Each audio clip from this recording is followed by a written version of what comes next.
Эрхэм үндэт улсын их хурлын дарга гишүүдээ Транс Азийн төмөр замын сүлжээний тухай засгийн газар хоорондын хэлтсээрийг 2006 онд Нэгдсэн үндэсний байгууллагын Аз номхон далайн эдийн засаг нийгмийн комиссийн чуулганаар баталсан бөгөөд Монгол улсын их хурл 2007 онд сойрхон баталсан. Энэхүү хэлтсээр нь олон улсын ач холбогдол бүхий төмөр замын шугамуудыг тодорхойлсон бөгөөд хэлтсээрт оролцогч талууд тус тусын бодлогын бичиг баримтын хүрээнд хэрэгжүүлүүл зохих уялдуулсан төлөвлөгөө хэлбэрээр батлагдсан.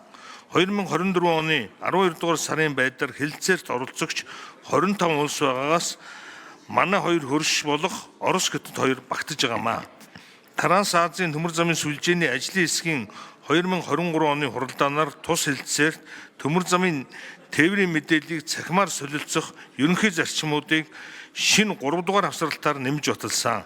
Тус зарчмуудын зорилго нь Транс Азийн төмөр замын сүлжээнд төмөр замуудын хооронд түүнчлэн төмөр замууд болон хөлийн хяналтын байгууллага, гайлын хяналтын байгууллагууд хооронд харилцан цахим мэдээлэл солилцохтой холбоотой зохицуултыг уялдуулах үндэс суурийг бий болгосон. Монгол улс нь тус хэлтсээрт оролцогч улсын хувьд хэлтсээрийн нэмэлт өөрчлөлт нэгдэн орсноор бусад улс орнуудтай нэг зарчим тулгуурлан төмөр замын тээврийн цахим мэдээлэл солилцох, энэ талаар наривчилсан хоёр талт болон олон талт гэрээ хэлтсээр байгуулах боломж өрдөх өгөөд ингэснээр төмөр замын тээврийн өрсөлдөх чадварыг нэмэгдүүлж хил дамнасан цаасгүй худалдааг хөнгөвчлөхөд түлхэж үзүүлнэ гэж үзэж байна.